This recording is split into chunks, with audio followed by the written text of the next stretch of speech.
Hoy vamos a ver un caso de cuando las personas woke, con sus argumentos ilusos y sin fundamentos, son humillados ante los ojos de los demás.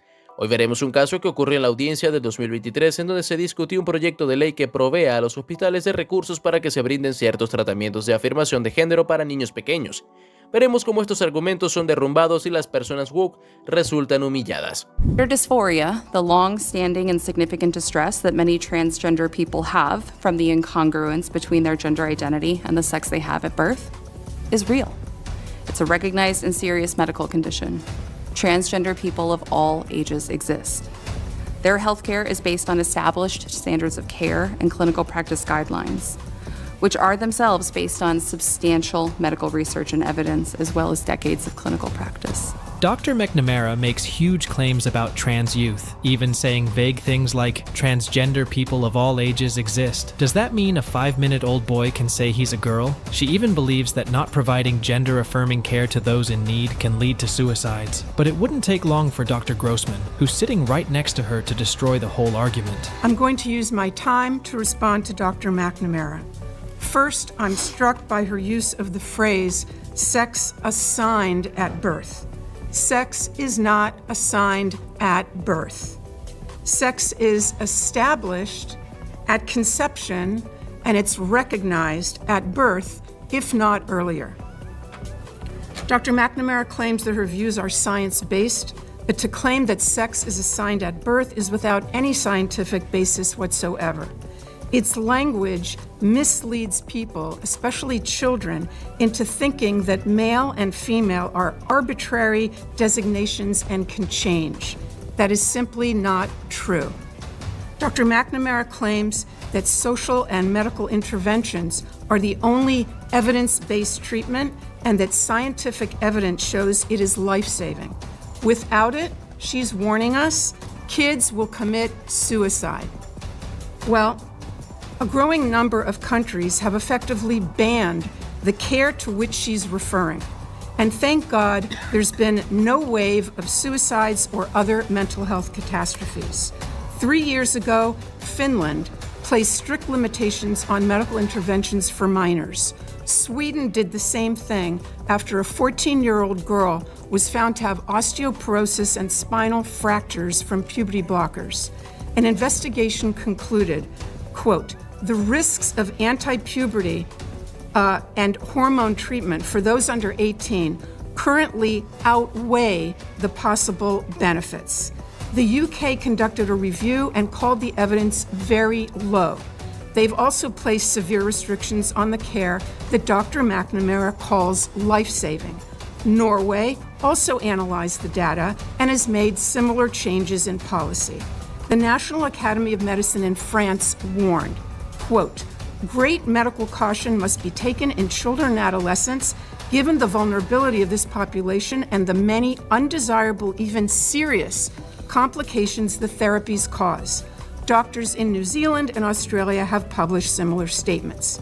Is Dr. McNamara suggesting that all these countries are rejecting evidence-based treatment and placing their kids at risk of suicide? Regarding that point of view, Finland's gender expert, Dr. Rita Kaltiela, said, quote, it's purposeful disinformation, the spreading of which is irresponsible.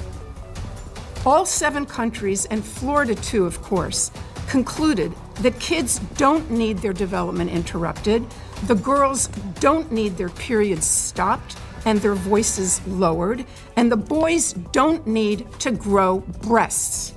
What they need is psychotherapy. I have other objections to Dr. McNamara's testimony. She insists that her position, only hers, represents standard medical care. What she doesn't want you to know is that there is no standard. There's a debate. There's a fierce debate. And on the side opposite her stand such prominent figures as Stephen Levine, Kenneth Zucker, Paul McHugh, and James Cantor, among others. These doctors are giants in the field.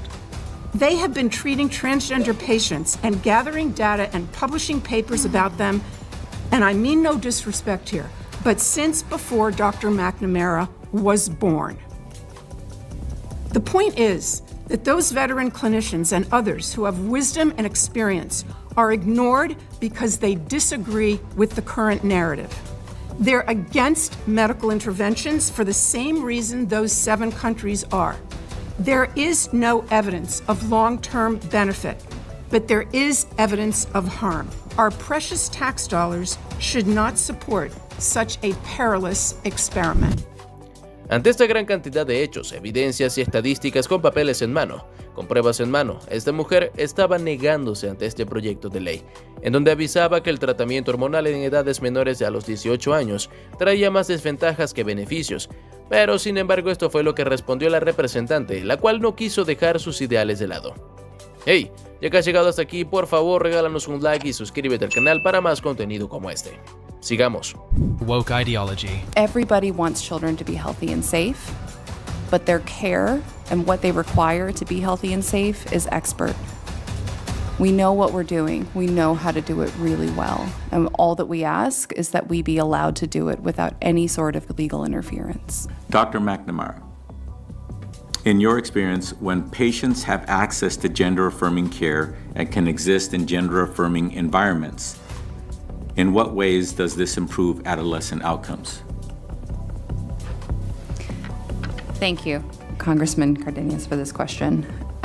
We have spent a lot of time talking about how vulnerable transgender youth are, but I'd like to take a moment to talk about how privileged I am to be able to care for them and how privileged I am to be part of a larger medical community that does. When transgender youth have unrestricted access to an affirming social environment and to medical treatments that they qualify for and that they desire and that their parents consent to, they thrive. Now, what does it mean for an adolescent to thrive? It means that they're not their gender identity solely. It means that they develop their talents. They get really good at the piano. They learn how to ice skate. They get scholarships to college. They become productive members of our community who will make us stronger for years. Entonces, doctora McNamara, ¿esto incluye a todos los niños o solo los que exclamen que sienten algo parecido? El hecho es que uno de los congresistas tomó sus ideales y los arrastró por el piso. Esto fue lo que dijo. And this is the reauthorization for the Children's Hospital's GME funding. And yes, it's true, this is my bill. And what it does is it withholds funding from these hospitals if they engage in what they call gender affirmation therapy, these physical changes to a child's physiology, permanently disfiguring them through either puberty blockers or even surgical modifications. Now, look, I understand that the other side of the argument here believes they are on the side of compassion, and maybe that's a sincerely held belief. It is just as true that I believe we are on the side of compassion. I think it is indeed compassionate to stop kids from being permanently physically altered based on little to no evidence that it will improve their underlying mental condition. Now, why is this controversial? That's actually beyond me. Not too long ago, I think we all agreed that performing double mastectomies on a 12-year-old girl was wrong. Now it's become a political movement where radical activists have bullied mainstream medical associations and members of Congress into repeating this propaganda. Now, it should be noted that in the public, this subject is actually not very controversial. In fact, a recent poll just last month by the Washington Post showed that 68% of Americans opposed using puberty blockers on children. That's just a question about puberty blockers. Imagine if the question had been about castration or surgical interventions. So you've got to convince me that 70% of Americans are just a bunch of fools that refuse to accept the so-called science. Or maybe, look, I have another theory.